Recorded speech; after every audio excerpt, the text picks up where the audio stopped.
On a fait 50 millions de collectes et on a à peu près 25 000 utilisateurs. Le but en 2026, ça sera de faire 150 millions.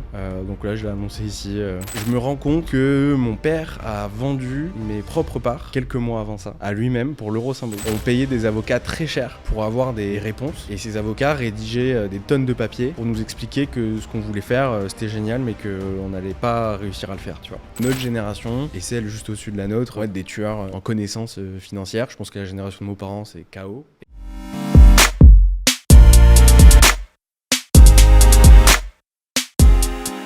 Bienvenue dans ce nouvel épisode de U25, un podcast de OVNI Media, un podcast qui met en avant la nouvelle génération d'entrepreneurs qui a osé se lancer avant ses 25 ans. Aujourd'hui, on reçoit Alan Huet, CMO et cofondateur de Fundora. Avec Fundora, son idée est hyper simple sur le papier, mais hyper complexe à mettre en place. Il veut ouvrir l'accès à des investissements qui ont toujours été réservés à une minorité, avec une entrée possible des 100 €. Voilà, moi je suis hyper content de recevoir Alan, j'espère que cette interview vous plaira. Je vous laisse avec nous deux, à bientôt. Ok, trop cool Alan de t'avoir, bonjour. Salut, merci de m'accueillir. Grand plaisir, c'est moi qui suis content de t'avoir sur une émission sur les jeunes entrepreneurs avec tout ce que tu as fait, ce que vous êtes en train de faire avec Fundora, c'est trop cool. Sur cette émission, je pose toujours la même question à l'invité. La première question, quand tu te lances en étant jeune comme ça, pour moi il y a un vrai truc de l'entourage, tu vois, qui te soutient pas forcément, ou qui voit ça d'un bon œil ou d'un œil un peu lointain. Comment est-ce que toi tu qualifierais cette relation à l'entourage ? Est-ce qu'ils comprennent ce que tu fais ? Est-ce qu'ils s'y intéressent ? Comment ils l'ont vécu un peu le fait que tu te lances dans l'entrepreneuriat ? Alors aujourd'hui, il n'y a plus aucun débat pour moi parce que on a une boîte qui marche plutôt bien, et donc il n'y a pas trop ce souci-là. Mais par contre, au début, moi j'étais quelqu'un qui avait très peur du regard des autres. Ouais. Donc ma première boîte, je l'ai montée quand j'étais en terminale. Et personne de mon lycée ne savait que je faisais ça à côté, parce que pour moi c'était un peu la honte, tu vois, je savais pas comment les gens allaient réagir à ça. Par contre, là où j'ai eu de la chance, c'est que mon papa était entrepreneur. Ok, il faisait quoi ? Et beaucoup de choses. Ok. On pourra en revenir. Cool. On pourra y revenir. Mais du coup, il m'a soutenu dès le jour 1, tu vois. Et ça a été un gros appui pour moi, parce que ton père qui est derrière toi et qui te soutient dans ta démarche, ça vaut plus que tout. Donc c'est ça qui m'a aidé, quoi. Et sur la relation avec les jeunes, tu vois, tu dis aujourd'hui tout va bien, au début t'en parlais pas, dans l'entre-deux, dans quand tu fais grandir tes différentes boîtes et tout, t'en parles à quelques potes et tout, comment ils vivent ça et tout, parce qu'il y a une relation qui est parfois compliquée quand toi t'es à fond dans un projet et que tu veux le faire vivre, que tes potes sont pas forcément à ce stade-là de leur vie.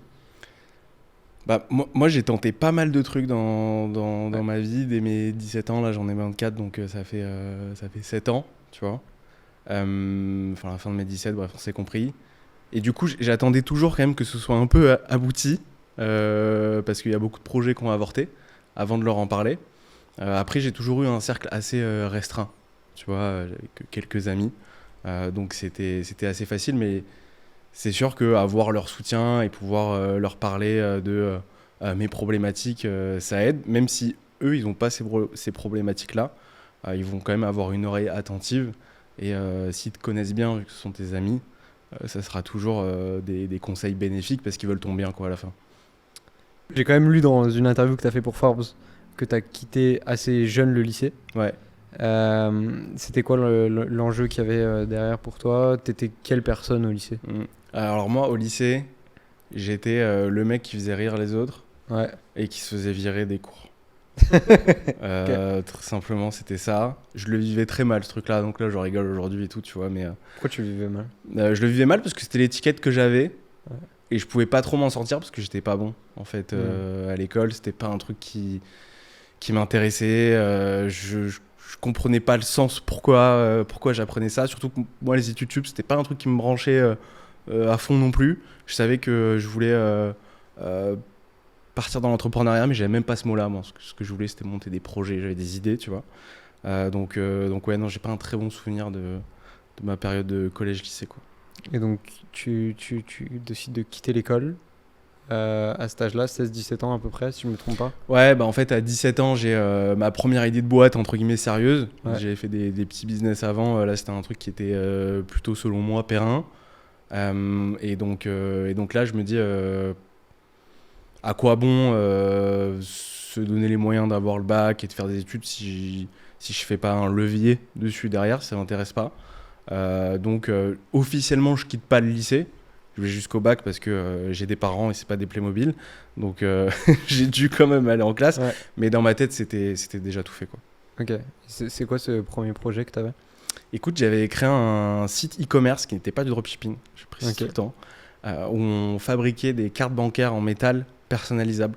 Donc on pouvait te faire une Black Card, une Amex Centurion, Ok.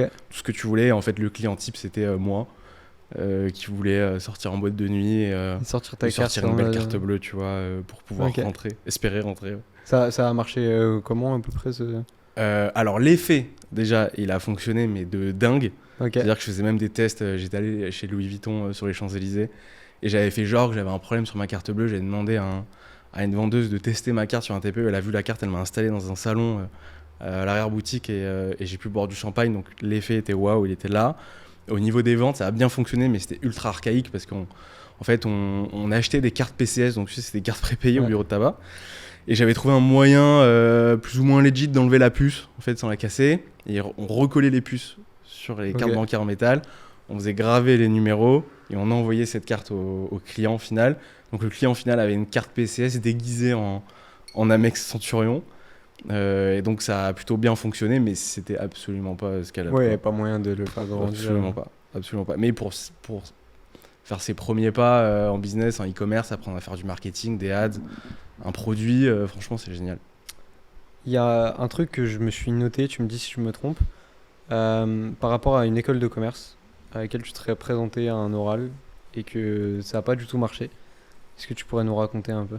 Bah justement, quand j'ai dit à ma mère, ouais, moi je veux pas faire des études sup, je viens de monter Metal Card, c'était le nom de cette boîte-là, j'y crois à fond et tout, elle m'a dit, attends, quand même, s'il y avait une école, un truc qui pourrait un peu te chauffer, qu'est-ce que tu voudrais faire? Et moi à ce moment-là, j'habitais pas loin de Montpellier, et donc je lui dis, bah écoute, il y a Montpellier Business School là à MBS, côté, je dis, vas-y, je passe le concours, on sait jamais, voilà. Peut-être que le lycée c'était pas fait pour moi, peut-être que les études sup, ça va plus me réussir. Ça aurait été possible en vrai. Ça aurait été possible. Et donc je passe le concours, et donc tu as une partie orale et écrite en fait, tu vois, je pense un truc bateau. Et sur la partie orale, en fait, j'arrive devant 2 jurés et sur une tablette, tu dois sélectionner, je crois, 3 questions. Ouais, je l'ai fait ce truc. Mais t'as fait ce concours-là? Ouais, j'ai fait ce Ok. concours. Et c'est 3 questions plus ou moins de vie, tu vois. Et je sélectionne une des questions qui est genre, est-ce que tu voudrais nous parler d'un projet dont tu es fier, un truc plutôt axé business? Et je leur parle de ma boîte Metal Card. Et je leur raconte toute l'histoire et tout. Moi, je sors de l'épreuve, j'appelle mon père, je fais waouh, papa, finger it the nose. J'ai tué ça, je vais être pris et tout, aucun doute. 3 semaines après, je reçois les résultats 0 à l'oral, donc éliminatoire. Et je crois qu'à l'écrit, j'avais eu un peu plus de la moyenne, tu vois. Et donc, j'appelle la directrice de l'école qui, à cette époque-là, je crois que c'était une québécoise. Peut-être ça te parlera. Et je lui dis, bah, j'ai eu 0, ça mérite au moins une explication, un retour, quoi. Laissez-moi au moins ça, que je me jette pas du 4e. Parce que la confiance en moi, à ce moment-là, elle est dure, tu vois. Ouais. Je sais que l'école, c'est pas bon. J'arrive à un concours, je raconte mon projet entrepreneurial. J'avoue que c'est violent, ouais. Je suis hyper fier de ça. C'est violent de fou. Je prends un 0, je me dis, ok, je suis bon à rien, quoi. Et en fait, elle prend la tâche avec les jurés. Et j'ai un retour quelques semaines plus tard. Et elle me dit qu'en gros, ils m'ont pas cru. Ah ouais, ils pensaient que tu mytho? Ouais, en gros, ils m'ont pas cru. Et je sais pas où est-ce que ça a bloqué parce que j'étais en train de leur raconter. Attention, bon, il y avait un des 2 jurys qui était asiatique, a priori. Je leur racontais du coup que j'avais des fournisseurs en Chine. Je leur ai sorti la ville et tout. Elle connaissait la ville. Donc, tu vois, moi, j'ai fait plein de liaisons dans ma tête. Je me suis dit, c'est pas possible, quoi. Et peut-être qu'ils ont cru que j'avais pitché le projet de quelqu'un d'autre, je sais pas, tu vois. Mais ils trouvaient ça un peu trop fou que quelqu'un comme moi. Je pense qu'ils ont regardé mes bulletins, mon dossier scolaire et tout, tu vois. Ils se sont dit, lui, ils veut nous la mettre à l'envers, tu vois. Ils ont manqué de flair, clairement. Ou pas, finalement, oui, tu vois. Peut-être. Et tu vois, mon père, ce jour-là, toujours très, très positif, il m'a dit, ouais, mais tu vois, à chaque fois qu'il y a une porte qui se ferme, il y en a une autre qui s'ouvre. Ouais. Donc là, c'était vraiment mon signal à moi de me dire, bah, vas-y, pars dans l'entrepreneuriat et laisse tout ça de côté. Donc, tu étais allé à fond sur Metal Card à ce moment-là ou Donc, t'as fait Metal Card. À quel moment tu switches, tu pivotes, tu avances, tu changes de projet? Dans cette boîte-là, Ouais. Ouais, bah en fait, Pour faire un peu le parcours. Hein. en fait, c'était absolument pas scalable parce qu'on mettait les logos Mastercard partout, etc. Et un jour, on a été forcé d'arrêter pour plusieurs raisons. Et donc, c'est comme ça que la boîte est morte, mais elle était vouée à être morte, tu vois. Petit aparté dans votre épisode pour vous dire merci beaucoup de tous les retours que vous nous faites sur U25, ça fait super plaisir, mais aussi pour vous rappeler que la meilleure manière de me soutenir, c'est de lâcher un like, un commentaire, un partage, de vous abonner. Et si vous écoutez ça sur une plateforme de streaming, vous avez juste à lâcher un petit 5 étoiles, que ce soit sur Deezer, Apple Podcast ou Spotify. Ça me fait hyper plaisir. Maintenant, je vous laisse avec l'épisode, il est génial. À bientôt. Donc, tu as réussi quand même à faire un peu de chiffre, mais t'as après donc cette boîte-là, ton rebond, qu'est-ce que tu te dis? Parce que, en fait, j'imagine que entre guillemets, le contre-coup est un peu violent de se dire vas-y, j'ai ma boîte et tout, j'ai lâché l'école de commerce, ça n'a pas marché, et maintenant je me suis mis à fond sur une boîte et tout, je me rends compte que ça marche pas, qu'est-ce que je vais faire, quoi? Vrai, très vrai. Et à ce moment-là, j'avais un pote qui était courtier en assurance, Ouais. qui vendait de la mutuelle, de la prévoyance dans une boîte à Montpellier. Et je voyais qu'il gagnait plutôt bien sa vie. Et c'était un contrat, enfin il avait un contrat freelance, tu sais, payé qu'aux commissions. Et moi à ce moment-là, j'habitais toujours chez ma mère, donc déjà j'avais pas une contrainte de faim, tu vois, ni d'avoir un toit sur ma tête, c'était le cas. Donc je me dis, bah vas-y, je vais postuler à ça. Je pense que je suis plutôt bon commercial, j'ai la tchatch et tout, donc je tente. Et globalement, le directeur me dit, bon, en temps normal, on t'aurait pas pris, mais vu qu'au pire, ça nous coûte 0, on tente le truc. Et en fait, ça marche super bien pour moi. Et je commence à gagner bien ma vie dans cette boîte-là. Je suis plus ou moins formé sur les produits, mais en fait, je suis plus commercial que technicien sur les produits de mutuelle et de prévoyance. Mais je m'éclate parce que je fais beaucoup de routes, j'adore rouler en voiture et tout, tu vois. Ouais. Donc ça se passe bien. Jusqu'au jour où je trouvais plus de sens. J'ai fait ça un peu moins d'1 an, tu vois. Je trouvais plus trop de sens dans ce que je faisais. C'était des produits un peu nuls et surtout les clients que j'avais commençaient à avoir soit des problèmes de santé ou autre, tu vois. Et ils voulaient activer certaines clauses et en fait ça passait pas, tu vois. Au niveau des contrats, et je me rendais compte du coup que ce que je vendais c'était un peu de la merde. Et je me sentais mal par rapport à ça, du coup j'ai arrêté. Ouais, donc tu as perdu la notion de sens, etc. Ouais. Après cette expérience-là, il me semble que tu lances un autre truc. Ouais, bah là je m'associe avec mon père. Ouais, Biovartis, c'est ça? Ouais, exactement. Je m'associe avec mon père. Mon père, dans ses aventures entrepreneuriales, et la ligne directrice de ça, c'est qu'il est chercheur. Chercheur en... Attends, je vais me la refaire parce que là, c'est long et c'est des mots assez compliqués. En ce qui concerne la neurologie, etc. Ouais, c'est les trucs avec un syllabe. Voilà, exactement. Physique quantique, voilà, c'était ça le mot que j'avais perdu. Et il avait un très grand projet autour des maladies dégénératives, avec des gros projets de recherche. Et il avait mené plusieurs recherches abouties, comme quoi, grâce aux fréquences sonores, à certaines fréquences sonores, tu pouvais agir sur l'eau que contient le corps humain et que tu pouvais redynamiser des cellules et réparer des cellules grâce à ça. Et donc moi, en gros, je lui dis, moi, c'était un projet que je suivais depuis longtemps parce que c'était mon père. Parlais, ouais. Et je lui dis, bah écoute, moi, je peux me mettre sur la partie business, toi, tu restes sur la partie scientifique et on monte un truc ensemble. Et il me dit, let's go.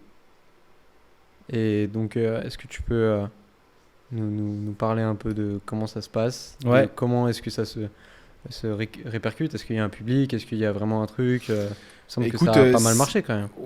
Alors, dans la medtech, donc tu cherches pas à faire beaucoup de CA, etc. Ce que tu vas chercher à faire, c'est vraiment de la preuve sociale, tu vois. Ça va te faire du bruit, de la preuve sociale, des mises en test, etc. Et c'est vrai que c'est compliqué parce que là, tu t'attaques à une medtech. J'avais une moitié de boîte avant, je savais même pas ce que c'était un deck et tout. Mais au bout de quelques mois, on arrive quand même à trouver un gros business angel américain qui s'appelle Paul et qui investit 500 000 € en fait, dans la boîte et qui nous demande de déménager à Paris parce qu'on vient du sud de la France. Il nous dit, moi j'investis 500K mais vous allez à Paris. Et c'est comme ça que j'arrive à Paris, qu'on prend nos locaux sur les quais de Clichy en fait, exactement. Et il s'avère que c'est très compliqué la medtech. C'est très compliqué, en tout cas en France c'est très compliqué. Pourtant je suis pas je bâche très rarement sur le pays, mais ce secteur-là, t'as l'impression que tout est fait pour qu'il n'y arrive pas en fait. À la fin, tu as tellement de normes que tu peux rien faire. Des normes, des lobbies énormes. Des lobbies énormes. Et donc voilà, on arrive à faire des choses, prix innovation de l'année. On a un passage sur Qui va être mon associé qui a jamais été diffusé, Ouais, faut le savoir. Parce qu'on apparemment, c'est le risque, ouais. on est rentré en conflit avec la prod parce qu'il s'est passé un truc, pas un truc de fou là-bas. Et donc ouais, j'ai mis du temps moi à digérer, mais lui encore plus. Et après surtout nous on revend à la fin parce qu'on a compris qu'on n'allait pas y arriver ici, tu vois.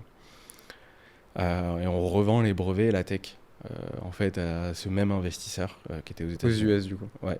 Ok, trop intéressant. Qui potentiellement. T'as des news un peu de comment ça a marché, fonctionné là-bas? Ce qui s'en est servi? Comment il a. Alors, écoute, tu vas être déçu. Je suis jamais déçu. J'ai eu des news, mais des mauvaises news parce que, en fait, l'histoire, et c'est là qu'on met de la musique triste Ouais, et un trailer, c'est que je me rends compte, un peu par hasard ou pas, je me souviens pas trop de ce moment, mais en ayant un appel avec notre avocate de la boîte, que mon père a vendu mes propres parts quelques mois avant ça à lui-même pour l'euro symbolique. ok. Et que je pouvais rien faire à ça. Et ça arrive dans un moment où on est déjà en gros conflit tous les deux. Suite à l'émission notamment, on n'était pas d'accord, à plein de choses, Ok. tu vois, qui n'allaient pas. Il faut que tu saches qu'avec mon père, on a une relation très, très, très, très fusionnelle. Ouais. Ok. Et donc moi là, je tombe de 12 étages. Surtout que à ce moment-là, ma copine devait venir emménager à Paris avec moi, parce qu'on s'était mis ensemble là, dans le sud. Qu'il fallait donc déposer une caution, trouver un appart, tout ça, et que moi j'avais plus Ouais, 1 tu euro. te retrouves sans rien. Plus 1 euro. Et depuis ce jour-là, mon père a disparu des radars, a coupé les ponts. Ok. Désolé de t'emmener sur ce terrain. Non, non, mais c'est ok, franchement, ça fait partie de Ouais. la vie et de aujourd'hui pourquoi j'en suis là. Enfin, je suis là, tu vois, je suis nulle part, mais voilà, ça fait partie du chemin, tu vois. Mais donc, ouais, ça a été un gros virage dans ma vie, ce truc-là. Carrément. Bah, je comprends totalement. Je suis grave désolé pour toi, mais tu vois, pour rebondir, moi je sais que je pense que quand tu as des relations très fusionnelles avec l'un des deux parents, ça va dans les deux sens en fait. Les hauts sont très très hauts et les bas peuvent Ouais, être exactement. très Ouais. très très très violents. Ouais. Tout est très beau et tout est très dur. Ouais, Il n'y a pas de juste milieu. carrément. Bon, en tout cas, il t'a quand même insufflé une âme entrepreneuriale parce Grave. que tu as rebondi. Il me semble que directement après, ou plus ou moins, c'est Fundora. Non, Il y a encore autre chose t'as encore un peu de chemin. Ok, Ça, alors je te vas-y, dis, c'est passé raconte-nous. plein de choses. Bah là, du coup, je me sers, moi, je me dis, écoute, j'ai pas de réseau sur Paris, parce que Ouais. ça faisait 6 mois que j'étais sur Paris, tu vois. Ouais. Je me dis, je vais me servir de mon expérience en tant que courtier en assurance, et je vais me dire, bah, je vais postuler à des postes de commerciaux dans ces milieux-là, ou courtiers, tu vois. Et en fait, je rentre dans une boîte qui s'appelle Hello Prêt, comme courtier en prêt immo, à Paris. Mais là, c'est très dur hein, moralement, hein, parce que je sors d'un truc horrible. Mon père, qui était vraiment ma grosse attache de à chaque fois que tu as une question. Je pense que tout le monde dans sa vie a une petite voix dans sa tête quand il se pose des questions, et cette voix, elle est reliée à quelqu'un de ton entourage, tu vois. Ça peut être un ami, un parent, ce que tu veux. Ouais. Et moi, cette voix-là, c'était mon père, et celle-là, je l'avais plus, tu vois. Donc j'étais un peu désorienté, tu vois, dans tous mes choix et tout. Et puis surtout, je venais de perdre ma boîte. Compliqué. Je retourne salarié dans une boîte et c'était compliqué pour moi parce que j'avais un mode de vie qui avait rien à voir, tu vois. Ouais. Mais j'essaye de prendre le bon côté du truc. Ma copine m'aide beaucoup aussi moralement. Et je performe plutôt bien dans la boîte. J'ai des collègues cool. Mais tous les matins, quand je me lève, je me dis, il faut que je remonte une boîte. Il faut que je remonte une boîte. Et donc, en fait, je rentre en septembre, je sais plus quoi, septembre 2022, peut-être dans cette boîte-là. Et en janvier 2023, je tombe sur une annonce. Sachant que depuis 3 mois, je regardais toutes les annonces qui passaient, des trucs. D'un startup studio qui cherche des entrepreneurs pour monter des boîtes. En gros, tu as 3 mois pour trouver ta paire dans la cohorte. Donc, une paire, en gros, CEO, CTO, tu vois. Trouver une idée de boîte, développer un MVP, faire un POC, et tu arrives au Demo Day, et si tu es validé au comité d'investissement, ils investissent 100 000 euros dans la boîte. Et là, je me dis, boum, porte de sortie. Ouais. Je postule au truc, je rentre dans le startup studio. je trouve, tu veux que je continue? Ouais, vas-y, je t'en prie, vas-y. Je trouve plus ou moins mon CTO, qui était un peu un CTO avec des béquilles, tu vois, en fin de carrière, Ok. à l'ancienne, surfeur, machin, mais je me dis, bon, allez, vas-y, l'histoire est belle, on va le faire. Et de là naît l'idée de Huggy. Huggy, qui était une app, là, pas elle a jamais existé, mais qui était l'idée d'une app qui visait à récompenser les recommandations de resto par le bouche à oreille. Parce que Ok. finalement, personne n'a de récompense à ce niveau-là, et donc on a essayé de trouver un moyen de le faire. Ouais. Ouais, intéressant, cool. Et en fait, pour l'anecdote, on arrive au Demo Day, il n'y a pas de MVP. Hmm. Et je me dis, ok, je vais pas citer son nom parce que tu verras après l'histoire. Je dis, ok, on va l'appeler Xavier. Je dis, ok, Xavier, t'as pas réussi à dev le MVP, c'est pas grave. On va faire genre pendant notre pitch qu'il y a un problème d'effet démo en direct pour en fait montrer un screen record sur l'écran en faisant genre du coup qu'on avait un backup, tu vois. Alors que l'app n'existe pas, concrètement, tu vois, le MVP n'existe pas. Ça marche à merveille, les mecs se disent putain, hein, ils ont anticipé le truc, ils ont un backup, ils nous montrent quand même la vidéo, alors que c'était un Figma en proto, quoi, tu vois. Pour ceux qui savent pas, un Figma en proto, c'est que tu peux animer, tu sais, tes maquettes, quoi. Et ça fait genre comme si t'avais une app. Ça passe, ils investissent 100 000. On se lance et tout, et puis en vient la question de la rémunération, parce que moi j'ai pas de REM, hein, j'ai démissionné de mon poste quand j'étais chez Lopré, et en fait ça vient au clash avec le CEO du Startup Studio, parce qu'il me dit bah tu vas pas te rémunérer, et moi je lui dis mais attends, si tu veux que ta boîte aussi, puisque tu as investi dedans, elle se développe bien, il faut que moi je sois en bonne santé, que j'ai de quoi me nourrir pour que je puisse développer cette boîte.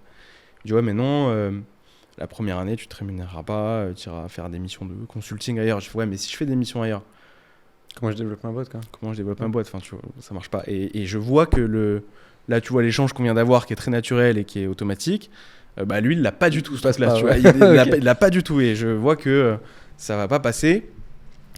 Et en fait, ça en vient au clash à la fin. Je sais plus trop comment, mais ça en vient au clash. Et moi, par un peu manque d'expérience, je monte dans les tours. Ce que j'aurais pas dû faire, tu vois. Mais bon, ça s'arrête là, tu vois. Ça monte dans les tours, ça s'arrête là. Et puis, pour te la faire en cours quand même, c'est-à-dire que 2 semaines après, enfin pendant 2 semaines, il se passe des trucs chelous. Un peu mon associé Xavier, je le vois dans le bureau du CEO du Startup Studio. Il me sort, je lui dis qu'est-ce que vous avez dit, il me raconte des trucs un peu bizarres. Et un beau jour, je suis chez moi et je reçois des notifs, mais genre à l'appel en 1 minute, de plus d'accès Conto, plus d'accès WeWork, Ok. plus ci, plus ça, truc trop bizarre. J'appelle mon assos, mais moi je suis encore dans mes rêves, je me dis trop bizarre, ça doit être une erreur.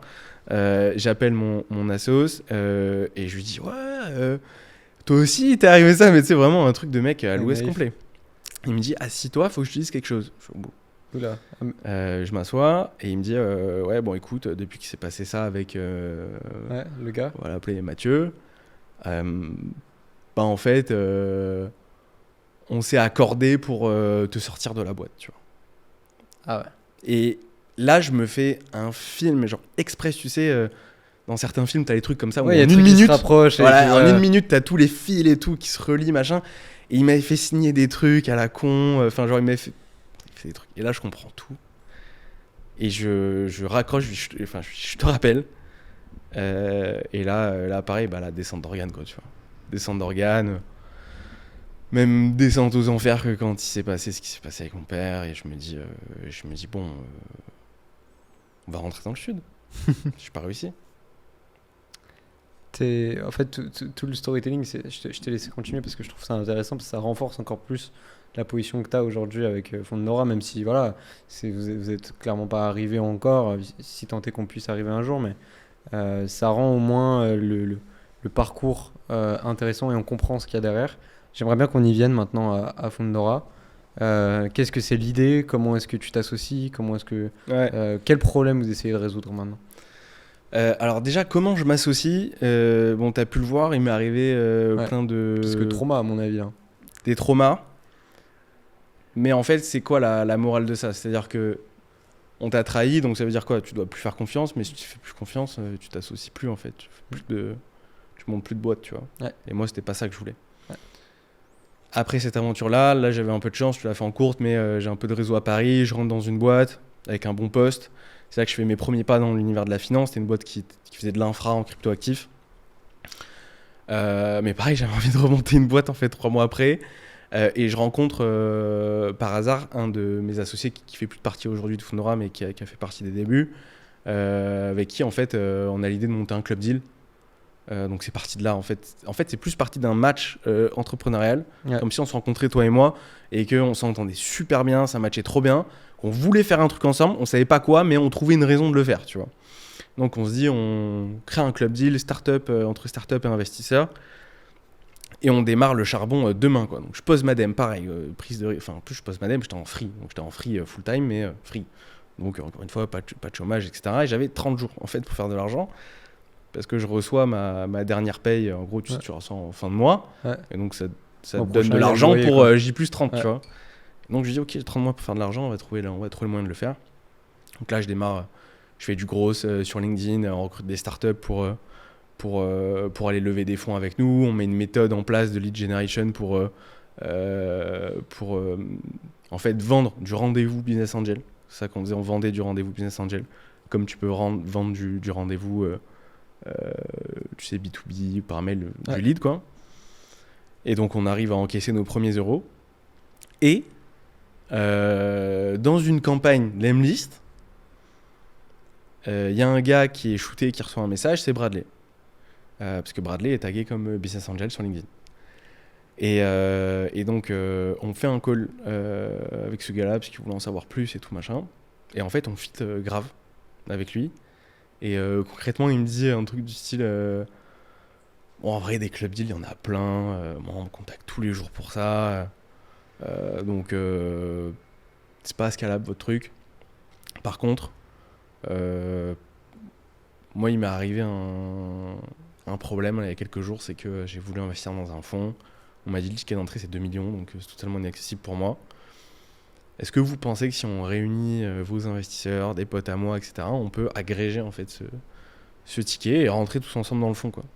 Donc c'est de là que démarre Fundora. Pour quelqu'un qui s'y connaît très peu en finance, si tu devais expliquer vraiment comment ça marche, si je veux investir ou quoi avec Fundora. Alors, investir avec Fundora, c'est très simple. Tu as juste à t'inscrire sur la plateforme. Ouais. Tu vas remplir ce qu'on appelle un questionnaire d'adéquation, ouais. KYC pour les plus aiguisés. À partir de là, une fois que ton profil est validé, chaque semaine, nous, on va mettre en ligne une nouvelle opportunité d'investissement sur la plateforme, sur des thématiques assez ciblées. Donc, ça peut être l'IA, la cybersécurité, les semi-conducteurs, sur des géographies aussi variées, aux États-Unis, en Europe, etc. Et tu vas pouvoir investir directement sur la plateforme. On essaye de faire toutes les semaines des lives, des webinaires de présentation pour répondre à toutes les questions. Et déjà, sur la page de l'opportunité, tu as toutes les informations principales. Donc l'objectif de rendement, le niveau de risque, la durée de liquidité aussi, il faut le rappeler, l'investissement en private equity est illiquide. Tu vas pouvoir retrouver le track record, donc l'historique de performance des fonds qu'on a sélectionnés sur 1, 2 ou 3 fonds sur plusieurs années et pour investir à partir de 100 euros. Quand tu dis liquide, pour les gens qui ne connaissent pas forcément, c'est-à-dire qu'une fois que tu as placé tes 100 euros, ouais. Tu n'as pas le droit de les retirer. C'est-à-dire que chaque fonds a une durée de vie entre 5 et 10 ans.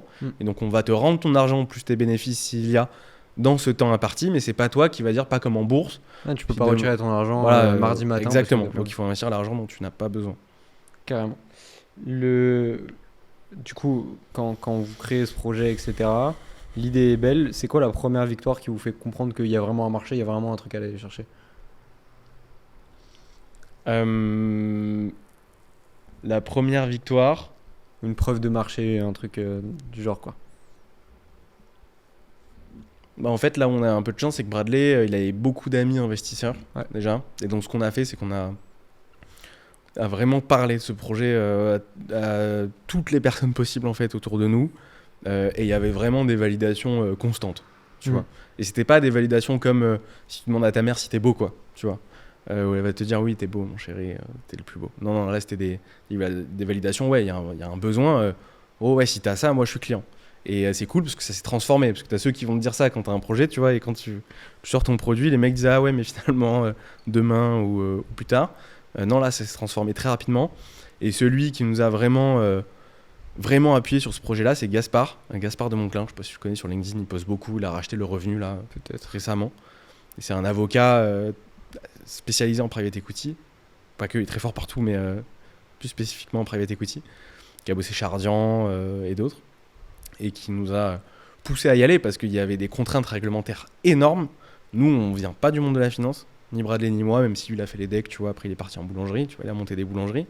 Moi, je viens pas du monde de la finance, donc il nous a poussé à le faire. Et nous, de notre œil naïf de mec qui vient pas de la finance, on a réussi à trouver pas des raccourcis, mais des chemins un peu en terre battue, tu vois, pour arriver à nos fins, quoi. Mais justement, en vrai, c'est ce qui rend, je pense, aussi le produit innovant. C'est du fait que. Parce que je pense que pour quelqu'un qui baigne dans la finance depuis des années, il se dit, bah, de toute façon, c'est fait comme ça, les règles, les contraintes, c'est comme ça. Vous qui venez pas du monde de la finance, vous voyez tout de suite le souci et le fait qu'il y a moyen de contourner. Exactement. Mais pour les gens qui savent pas forcément, pourquoi est-ce que c'est pas possible avant Fundora, du coup, d'investir dans ce type de fonds quand on est quelqu'un de lambda, moi, Ouais. Richard ou toi? En fait, les fonds professionnels, donc en gros mots, les FPCI, Ouais. c'est des fonds, donc, comme leur nom l'indique, destinés à un public professionnel. Ouais. L'AMF dit que pour être considéré comme investisseur professionnel, il faut investir au moins 100 000 euros dans un fonds. Ok. Ça, c'est la première barrière qui est réglementaire. Donc déjà, 100 000 euros, c'est énorme. Ensuite, tu as une barrière commerciale. C'est-à-dire que les fonds, on va prendre les grandes marques, type les BlackRock par exemple, ils vont te dire, ouais, mais moi, c'est la crème des fonds private equity que j'ai. Pour rentrer chez moi, c'est 30 millions. Mettre un ticket de 30 millions, tu vois. Donc c'est complètement inaccessible aux particuliers, même les particuliers un peu aisés, tu vois. Alors que c'est l'actif qui rend les meilleures performances historiquement. Donc nous, on s'est dit, on va trouver un moyen d'agréger plein de petits tickets pour en former un gros et que ce gros ticket soit considéré comme un ticket d'investisseur professionnel pour pouvoir l'injecter dans ces fonds-là. Même si nous, notre objectif, c'est pas d'aller chez des BlackRock, pour y revenir, mais déjà vers des fonds qui vont te demander peut-être 3, 4 ou 5 millions d'euros de tickets d'entrée. Tu vois. Justement, mais du coup, c'est quoi que vous ciblez un peu comme fonds pour les gens qui sont intéressés potentiellement? Nous, on vise des fonds à taille beaucoup plus confidentielle, Ouais. on va appeler ça comme ça, parce qu'il est prouvé que les petits fonds, donc on va dire en dessous de 100 millions, tu vois, performent beaucoup mieux que les gros fonds. On peut illustrer ça par un phénomène très simple, c'est que si je te donne là aujourd'hui 10 milliards d'euros, que je te demande de me les transformer en 20 milliards, donc x2, tu vas avoir beaucoup plus de mal que si je te donne 10 euros et que je te demande de me les transformer en 20 euros. Tu vois, tu es sur un marché qui est beaucoup plus liquide, sur les petits deals à plusieurs dizaines de millions d'euros ou de dollars, tu as plus d'acheteurs. Et donc pour cela, les fonds, ils arrivent à faire de meilleurs perfs. Mais c'est compréhensible parce qu'en fait, ceux qui vont investir chez les BlackRock, par exemple, c'est des fonds de pension, c'est des banques privées, etc. Eux, leur objectif, c'est pas de faire un x3 ou un x5 leur mise. Finalement, c'est de faire de la préservation de capital, tu vois. Alors que les investisseurs privés, eux, ils vont vouloir aller chercher plus de performance et donc on les dirige vers des fonds à taille plus petite. Vous avez indiqué aussi que, tu me dis si je me trompe, mais vous avez accès à des thématiques d'investissement. Ouais. Déjà expliquer ce que c'est pour les gens qui écoutent. Mais moi, il y a une question qui en découle, c'est comment faire en sorte que tu tombes pas dans le piège potentiellement des fonds traditionnels de ok, cette thématique elle est à la mode, donc c'est un peu du marketing, tu vois.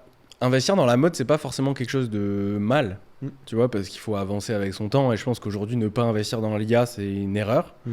Trop le faire, ça l'est aussi. Il faut trouver un juste milieu. Après, nous, on va évidemment aller sélectionner des fonds, mais avant tout des gérants de fonds. Parce que tu peux avoir une marque, par exemple, on va prendre Porsche, tu vois, qui n'a rien à voir, mais c'est voulu.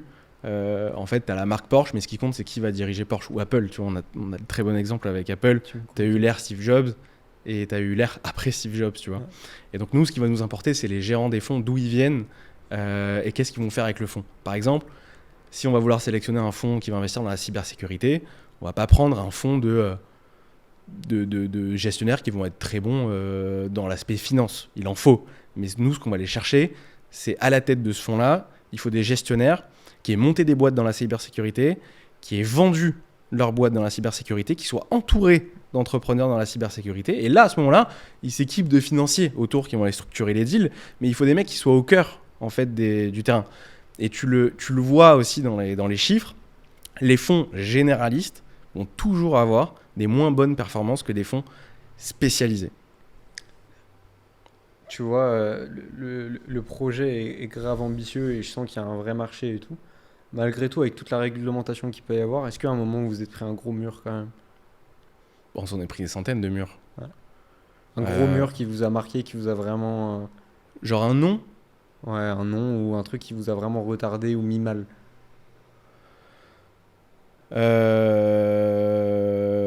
C'est un peu tous les jours. Ça a été un peu tous les jours la première année. Parce qu'en fait, la première année, on a vraiment travaillé sur comment aller chercher des agréments qui n'existent pas pour faire un truc qui n'existe pas. Donc ça revient un peu à la recherche, tu vois, on en parlait tout à l'heure. C'est un peu de la recherche côté fintech. Et en fait, ce qui était terrible, c'est que on payait des avocats très chers pour avoir des réponses, tu vois. Et ces avocats rédigeaient des tonnes de papiers pour nous expliquer que ce qu'on voulait faire, c'était génial, mais qu'on n'allait pas réussir à le faire, tu vois. Et ça, quand ça t'arrive une fois, 2 fois, 3 fois, 4 fois, t'arrives à 10 fois sur 4-6 mois de travail, que t'as étudié des solutions en crypto, à Chypre, au Delaware, t'as fait le monde entier, t'as parlé en anglais, en allemand, en chinois, t'as vu je sais pas combien de dizaines de personnes et qui te disent tout ça, bah c'est très dur en fait, parce que tu te dis, tu commences à vraiment y croire qu'en fait que tu vas pas y arriver, tu vois. Et là encore une fois, t'avais des mecs comme Gaspard, je recite le nom de ce gars parce que c'est très important, qui nous disaient, les gars, pour l'instant on n'a pas la solution, mais on va y arriver.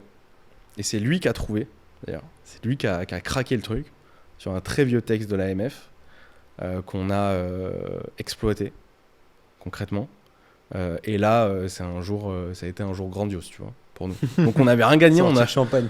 on n'a pas gagné 1 euro, tu vois, ouais. mais c'était ouais, c'était une promesse un peu beau. Plus... Ouais, parce que moi je me rappelle d'un appel avec Bradley, un moment où genre c'était l'appel de si là ça passe pas, on ferme les rideaux, ça s'arrête là et on aura bien rigolé, tu vois. Et ça m'a marqué, tu vois, à ce moment-là, parce que c'était encore une fois dans mes aventures un truc qui allait mal se terminer. Et là, vraiment, mais vraiment, je me l'étais promis, je faisais une croix sur l'entrepreneuriat, tu vois, et je me rangeais dans un truc pour ne plus être déçu et plus avoir de rêve, tu vois. Carrément. Sur la partie jeune entrepreneur, quand tu as 22, 23, 24 ans comme aujourd'hui, comment est-ce que tu fais pour construire cette crédibilité dans un milieu où, malgré tout, c'est un peu cliché, mais avoir des cheveux blancs, limite, c'est un peu plus rassurant? Dans le milieu de la finance ? Ouais. Les gens avec qui vous dealez, quoi. Bah en fait, ce qui est bien, c'est qu'on n'était même pas arrivé à ce step de est-ce que je suis crédible ou pas. Parce que déjà, à chaque fois qu'on exposait notre idée, on nous prenait pour des teubés. Enfin, pas pour des teubés, mais les mecs voyaient qu'on venait pas du milieu, quoi. Tu vois, excellent, ouais. Personne n'y a pensé, c'est ça. Donc en fait, ça s'arrêtait à là, tu vois. Il n'y avait pas de question de crédibilité.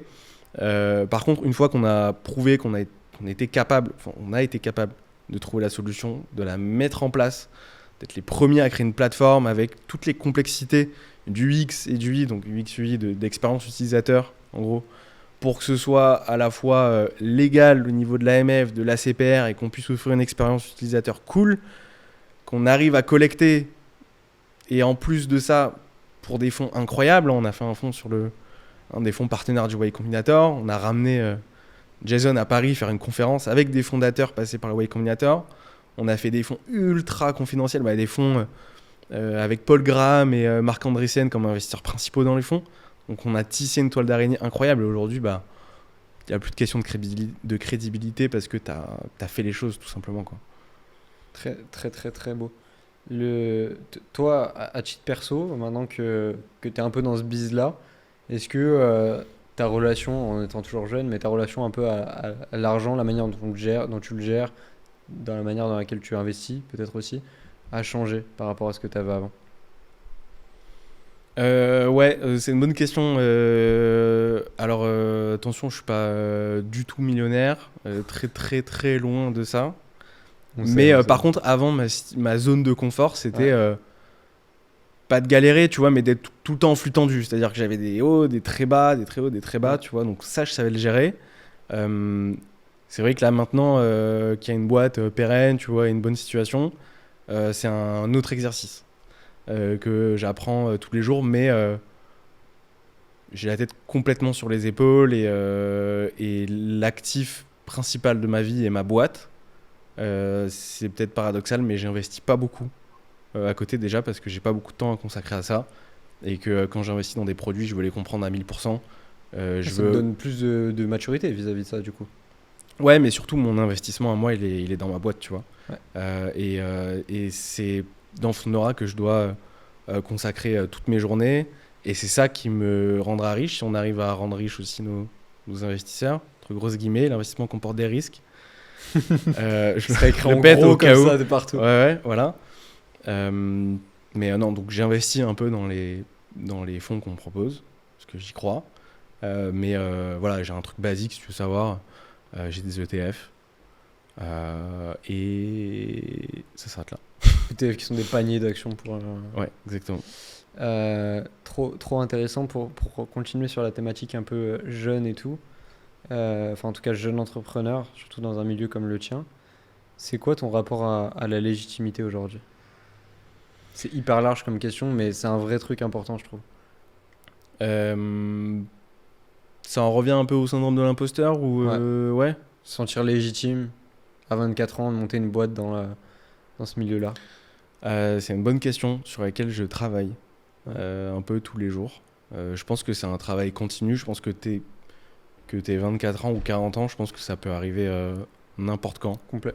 Et ce que j'aime bien faire, c'est des mini-bilans, mais sur soi-même, tu vois. On a souvent tendance à se comparer aux autres et à dire ouais, lui, il a monté ça à tel âge, il a fait ça à tel âge, moi, j'en suis là, etc.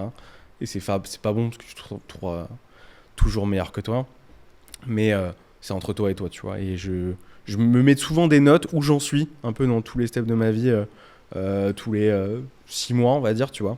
Et j'essaye de me faire des comparatifs. Et rien que le fait de me dire que j'ai été un poil meilleur sur ces 6 derniers mois que les mois d'avant, je me dis c'est comme ça que je construis ma légitimité tous les jours.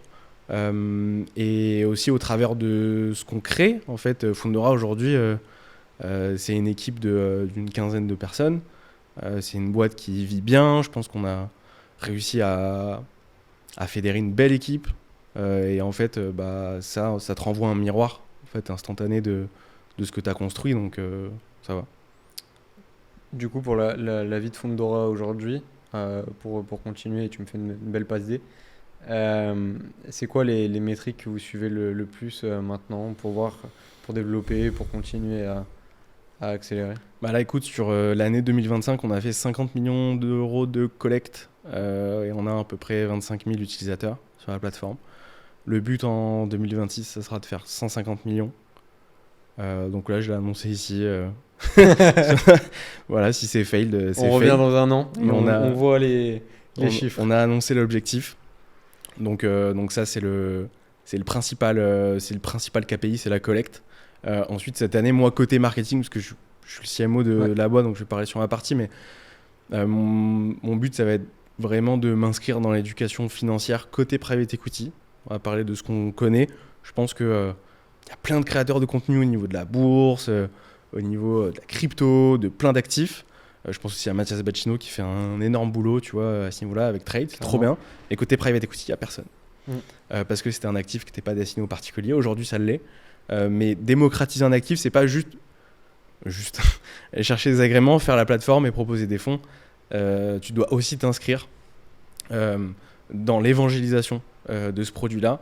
Donc c'est pour ça qu'on va développer la chaîne YouTube cette année. On va faire beaucoup de contenu, que ce soit écrit, vidéo, des events, pour que, en fait, tu vois, je repense aux années 2015-2016, c'était le début de la vague de la démocratisation de la bourse.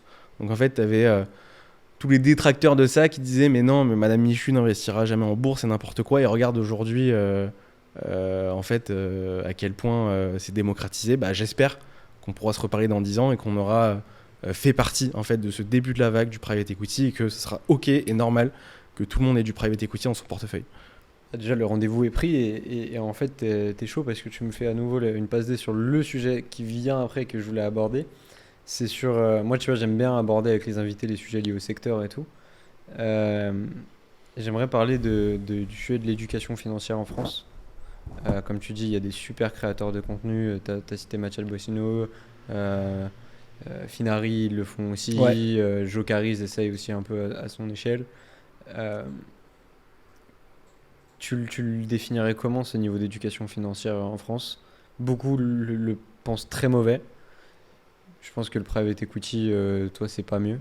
Tu te positionnerais où? Très mauvais, oui. Enfin, moi, j'en ai subi les conséquences aussi. C'est-à-dire que dans mon adolescence et même après ma majorité, tu vois, j'ai jamais été éduqué sur ces sujets-là, Ouais, carrément. à gérer de l'argent. Tu vois, tu me posais la question tout à l'heure, maintenant que je gagne mieux ma vie, etc., comment je l'utilise, c'est des sujets que tu dois apprendre sur le tas et t'entourer aussi des personnes qui ont déjà passé ces moments-là pour t'aider à faire les bons choix. Mais justement, c'est ça qui est trop intéressant. C'est que toi, tu as vu pour le coup les deux côtés. Ouais.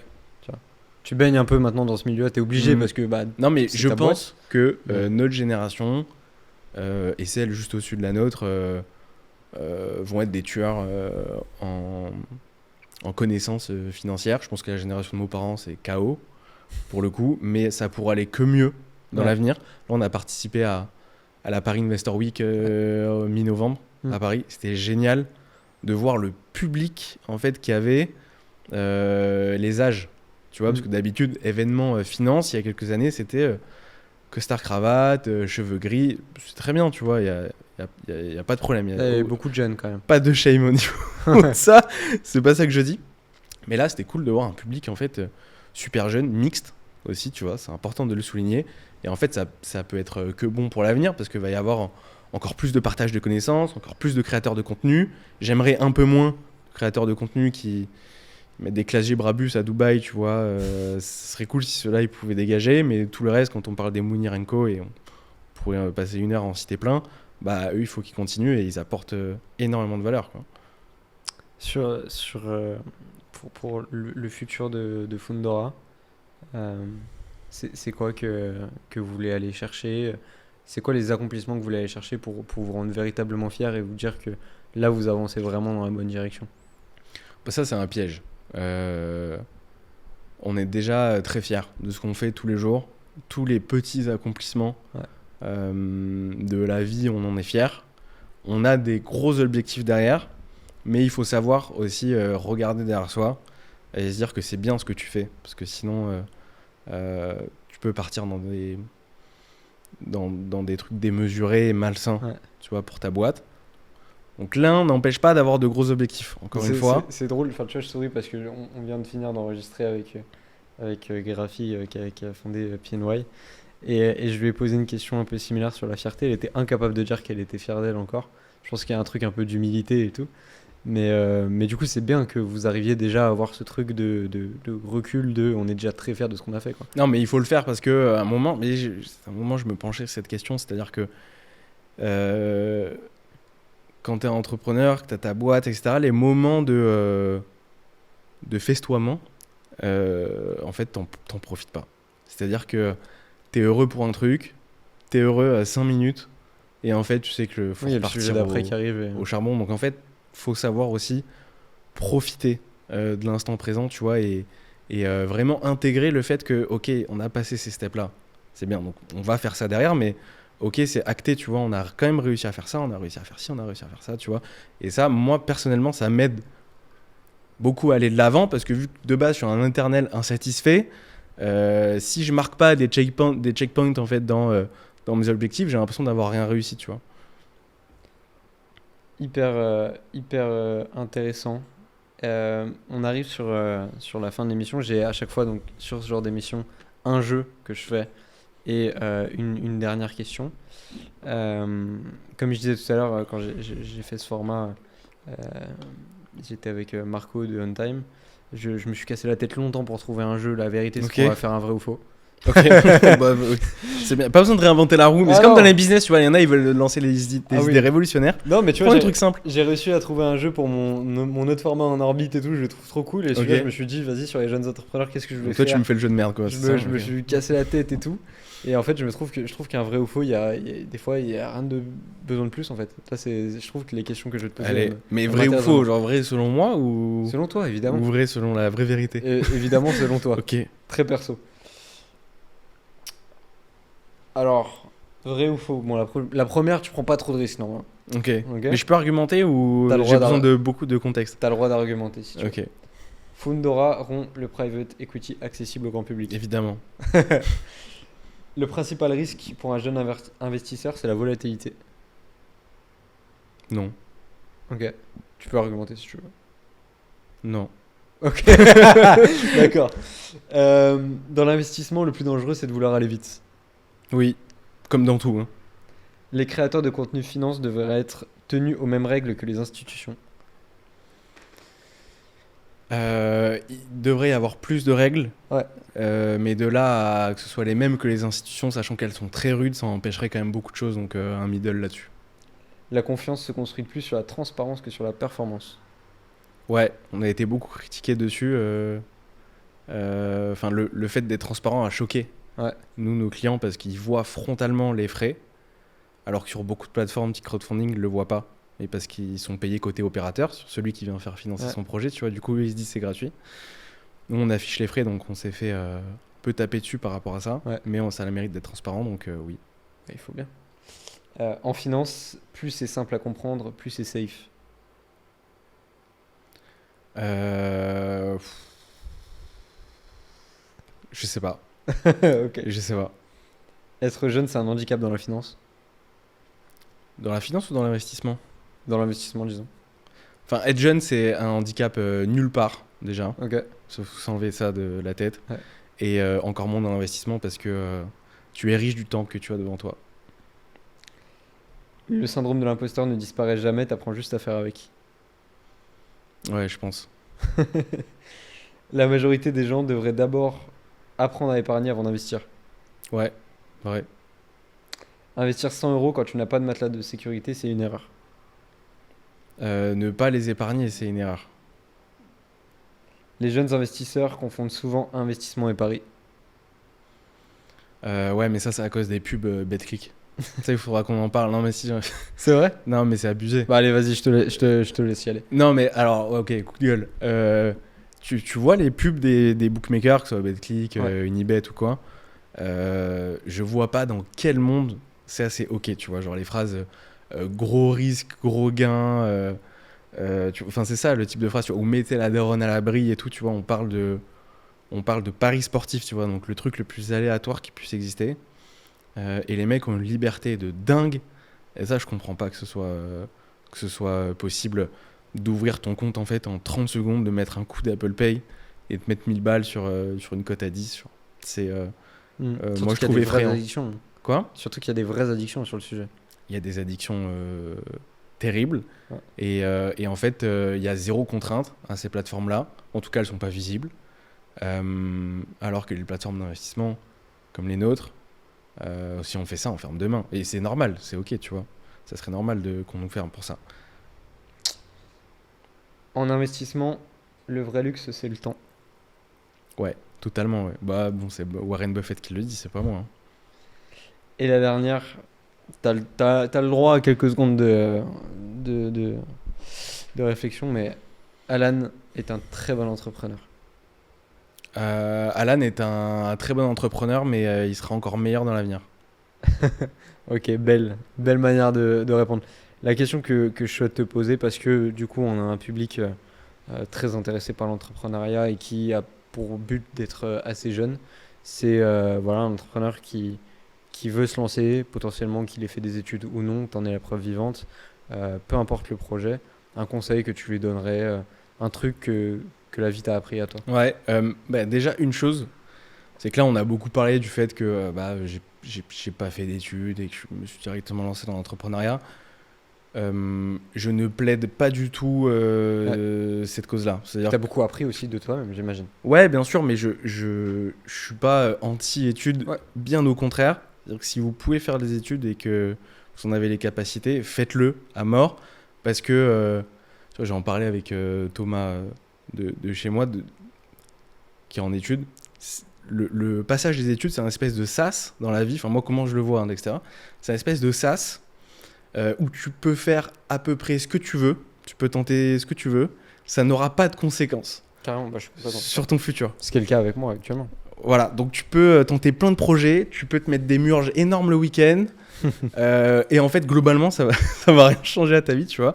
Et en plus, toujours avancer dans la vie, parce qu'à la fin, tu arrives, normalement, si tu t'es pas trop mal débrouillé, avec un diplôme, et là, tu commences les choses, entre grosses guillemets, sérieuses, tu vois. Donc, au contraire, faut faire des études, parce que le chemin à côté de ça, il est pas cool à vivre, il est très galère, et si on peut se l'éviter, c'est mieux, quoi. Bah, ça fait déjà. Bah, après, il y a deux choses. Il y a déjà aussi pour entrer en études, ne pas mentir aux oraux d'école de commerce. Je sais pas mentir. Ça, c'est. Je sais pas mentir. C'est ça le Il s'en problème. défend encore. Non, mais enfin, tu vois, on a parlé aussi pas mal du fait pas d'études parce que je sais que j'ai reçu d'autres entrepreneurs qui ont fait pas mal d'études et tout, et je trouvais que aussi ça donne une espèce d'espoir aux gens qui se disent malgré le fait que j'ai pas fait HEC, je peux toujours réussir à monter non, ma mais boîte totalement. et rien n'est fermé. Non, Mais oui, ça- effectivement, je trouve qu'il y a quand même un truc lié aux études qui est sympa. Mm. Si on peut en faire, il faut en faire, mais rien n'est foutu quoi. Absolument pas, mais vraiment pas. Mm. Vraiment pas. Après, c'est sûr que ça sera peut-être plus dur que pour les autres. Ça, Mm. c'est vrai. C'est sûr que si tu sors de X, tu sors de là, bon, globalement, t'es réglé pour toute ta vie. Peut-être pas que tu auras une boîte qui vaudra 500 millions, mais tu auras un super bon package, une très belle boîte et tout ira bien. Si tu as fait des moins bonnes écoles que ça, ou que tu n'étais pas trop dans les études, bah, tu vas devoir montrer un peu plus. Mais je pense qu'aujourd'hui, on est certes dans un monde où il y a beaucoup d'inégalités sur plein de sujets. Mais ce qui est bien avec l'entrepreneuriat, c'est que si tu as faim, tu y arrives. Et que c'est celui qui bosse le mieux et le plus qui aura raison à la fin. Magnifique. Merci beaucoup Alan. C'était un super Merci épisode. à toi, Très content. très cool. Voilà. Oui, du coup, suivez Alan sur les différents réseaux. Tu prends pas mal Tu vas le sortir quand, le podcast ? d'ici 2 mois, je dirais. Très bien. Alors, c'est pas encore le cas, mais je vais ouvrir mon Insta. Ouais. Toujours dans l'objectif de faire du contenu. Ouais. Là, ça sera pas trop ou pas tout le temps lié à Fundora, mais de faire du contenu pas mal sur l'entrepreneuriat et sur pas mal de choses qui m'arrivent dans la vie liées à ça. Donc, Eh ben, magnifique. donc on Suivez mettra bien, mes réseaux à ce moment-là qui ne sont pas encore Évidemment. ouverts. Et de toute façon, il y aura du cross-post avec grand plaisir. cool. Comme ça, on aura des extraits Sympa. de cette émission pour inspirer les jeunes. Je sais pas pour qui je me prends, frère. J'ai 22 ans et puis inspirer les jeunes. Non, mais si terrible, on, le gars. si on les a divertis, c'est cool déjà. Ouais, déjà grave. ça. Bon, merci beaucoup. Abonnez-vous à OVNI, mais ça vous le savez déjà. Abonnez-vous aux différents réseaux de Fundora.